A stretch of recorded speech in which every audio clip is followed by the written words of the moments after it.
சார்பாகவும் இன்று இந்த பத்திரிகை அறிக்கை சமர்ப்பிக்கிறோம். அகில இந்திய வங்கி அதிகாரிகள் சங்கத்தினுடைய மெம்பர்ஸ்களாக அனைத்து வங்கிகளிலும் அகில இந்திய வங்கி அதிகாரிகள் சங்கத்தில் இணைக்கப்பட்டுள்ளோம்.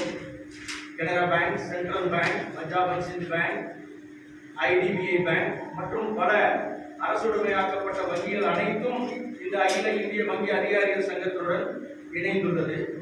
இந்த அகில இந்திய வங்கி அதிகாரிகள் சங்கத்தினுடைய முக்கியமான கோரிக்கை என்னவென்றால், இந்தியாவில் உள்ள அனைத்து வங்கிகளும் அரசாங்கத்தினுடைய உடைமையாக இருக்க வேண்டுமே தவிர தனியாருக்கு தாரை வாக்கக்கூடாது என்பதுதான் எங்களுடைய தத்துவம், எங்களுடைய கொள்கை, எங்களுடைய போராட்டம். ஏனென்று சொன்னால், இன்று அனைத்து வங்கிகளும் அரசுடைமையாக்கப்பட்டு அரசாங்கத்துக்கு சொந்தமாக இருக்கின்றபடியால் சாதாரண எளிய ஏழை விவசாய மக்களுக்கும் சென்று செல்லக்கூடிய வகையில் எங்களுடைய கிளைகள் அகில இந்திய அளவில் பரவி இருக்கின்றன. இப்பொழுது இந்த அரசாங்கமானது தனியார் மயமாக்க வேண்டும் என்று மிகவும் வேகமாக சென்று கொண்டிருக்கிறார்கள். இப்பொழுது ஒரு ஆபத்தான சூழ்நிலை என்னன்னு சொன்னா, ஐடிபிஐ பேங்க்ங்கிறது நிறைய இண்டஸ்ட்ரிக்கு, ஸ்மால் ஸ்கேல் இண்டஸ்ட்ரீஸ்க்கு எல்லாத்துக்குமே மக்களுக்கு தொழில் செய்யறதுக்காக ஒரு ஸ்பெஷலா அந்த ஐடிபிஐ பேங்க் கான்சன்ட்ரேட் பண்றாங்க. பொதுமக்களுக்கு நிறைய சேவை பண்ணிட்டு இருக்காங்க. கிட்டத்தட்ட 2000 கிளைகள் இருக்கு. கிட்டத்தட்ட எல்லா மக்களுக்கும், அது விவசாய மக்களுக்கும் சென்றடைஞ்சிட்டு இருக்கு. இந்த தருணத்துல அரசாங்கம் என்ன பண்றாங்கன்னு சொன்னா, இந்த ஐடிபிஐ தனியாருக்கு கொடுக்கணும் அப்படின்னு சொல்றாங்க. தனியார்னா யாரு?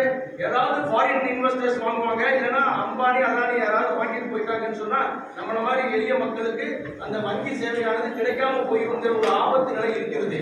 இப்படி இந்த நிலைக்கு அரசாங்க உடமையாக தான் இருக்கு ஐடிபிஐ. ஏன்னா இதுல எல்ஐசியினுடைய ஷேர் கிட்டத்தட்ட 49%, அரசாங்கத்தினுடைய பங்கு 46% இருக்கிறதுனால கிட்டத்தட்ட 95க்கு மேல அரசாங்கத்தினுடைய உடைமையா இருக்கிறதுனால நம்மளுடைய அகில இந்திய வங்கி அதிகாரிகள் சங்கத்தினுடைய கோரிக்கை என்னன்னா, தொடர்ந்து அது அரசுடைமையாக வங்கியாகவே தான் இருக்கணுமே, எந்த தனியாருக்கும் கொடுத்தால் இந்திய மக்களுக்கு எந்த பயனும் இல்லை என்பதை வலியுறுத்தி தான் இந்த பிரஸ் மீட் நம்ம வச்சிருக்கோம்.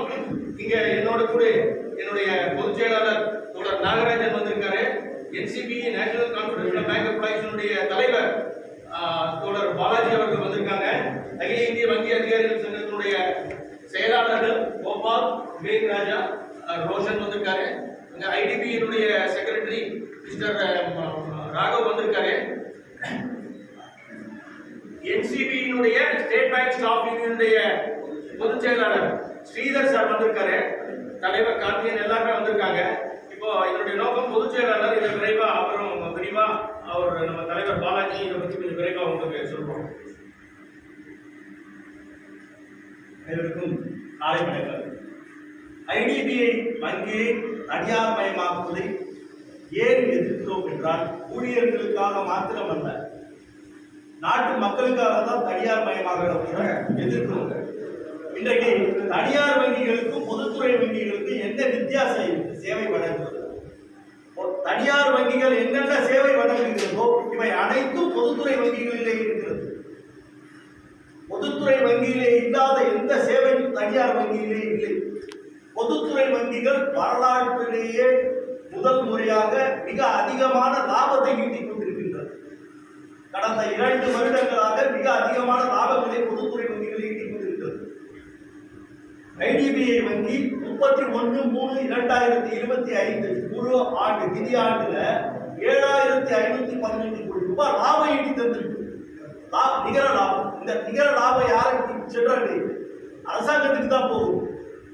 லாபம் ஈட்டி கொண்டிருக்கக்கூடிய ஒரு வர்த்தகத்தை எதற்காக தனியார் மயமாக்க வேண்டும்? இந்த தனியார் மயமாக்குதல் என்ன ஏற்படும் என்றால், இன்றைக்கு எந்த தனியார் வங்கியும் பிரதம மந்திரியுடைய ஜன்தன் திட்டத்தை செயல்படுத்துவதில்லை, பிரதம மந்திரியுடைய முத்ரா கடன் யோஜனாவை செயல்படுத்துவதில்லை. தனியார் வங்கிகள் அரசு கொடுக்கக்கூடிய சலுகையிலே, மானியங்களிலே எந்த கடனையும் யாருக்கும் கொடுப்பதில்லை.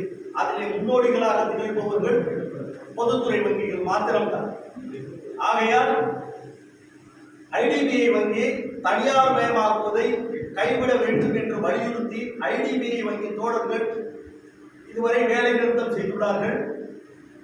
வருகின்ற காலங்களிலே அவர்களுடைய போராட்டத்திலே அரசாங்கம் கைவிட வேண்டும் என்று அவர்கள் மக்கள் பிரதிநிதிகளான எம்பிகளுக்கு மனு கொடுத்திருக்கிறாங்க.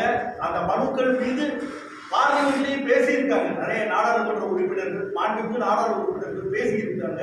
வரக்கூடிய காலங்களில் இந்த ஐடிபிஐ வங்கி தனியார் மயமாக்குவது அப்படிங்கிறது மக்களிடையே சென்றடைய வேண்டும். இது மக்கள் பிரச்சனை. இது வங்கி ஊழியர்களோ இல்ல வங்கி தொழிற்சங்கங்களுக்கோ ஆன பிரச்சனை மாத்திரமல்ல, மக்கள் பிரச்சனை. நாளைக்கு எல்லாமே சேவை கட்டணம். இன்றைக்கு எந்த பொதுத்துறை வங்கியிலும் மினிமம் பேலன்ஸுக்கு நாங்க இனிமே சார்ஜஸ் போட மாட்டோம் பொதுத்துறை வங்கிகள் சொல்லி இருக்காங்க. அதே அவங்க சொன்ன அன்னைக்கு ஒரு தனியார் வங்கி எங்களுடைய மினிமம் பேலன்ஸ் இனிமேல் உயர்த்தி இருக்கிறோம்னு சொன்னாங்க 50,000. இதுதான் தனியார் வங்கிகளுக்கும் பொதுத்துறை வங்கிகளுக்கும் உள்ள வித்தியாசம். இந்த பொதுத்துறை வங்கியை காப்பாற்ற வேண்டும். பொதுத்துறை வங்கி நாட்டினுடைய சொத்து. இந்த சொத்தை காப்பாற்ற வேண்டும் என்பதிலே வலியுறுத்தி அனைத்து வங்கிகளிலே இருக்கிற தொழிற்சங்கங்களும் உறுதுணையாக இருக்கிறது. ஐடிபிஐ வங்கியை காப்பாற்ற வேண்டும் என்று நாகராஜன் அவர்கள் பொதுச் செயலாளர் அவர்கள் பேசுகிறார். நீங்க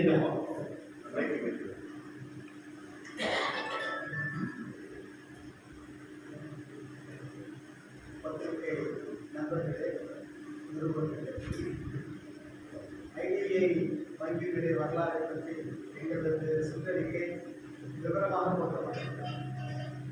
1964 ரிசர்வ் பேங்க் வங்கியினுடைய ஒரு அங்கமாக இருந்தது. 1976 மத்திய அரசாங்கத்திடம் அந்த வங்கியை ஒப்படைத்தார்கள்.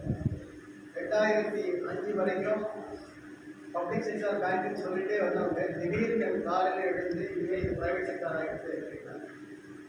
இந்த பேங்குடைய செயல்திறனை பற்றி பார்த்தீங்கன்னா, லாங் டேர்ம் அட்வான்ஸஸ் நிறைய கொடுத்ததுனால வாராக்கடன் ஜாஸ்தி ஆகிடுச்சுன்னு சொல்லிட்டு எல்ஐசியை ரிக்வெஸ்ட் பண்ணிட்டு 22,000 கோடி ரூபாய் எல்ஐசி முதலீடு பண்ணாங்க.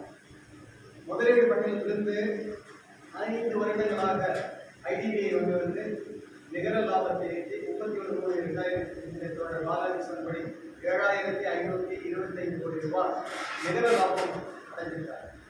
இதனால வரக்கூடிய பெனிஃபிட்ஸ் எல்லாமே இப்ப 4 பேர் பேஸ்ல இருக்காங்க. ஒன்று ஃபர்ஸ்ட் அபுதாபியிலிருந்து ஆப்ரேட் பண்ண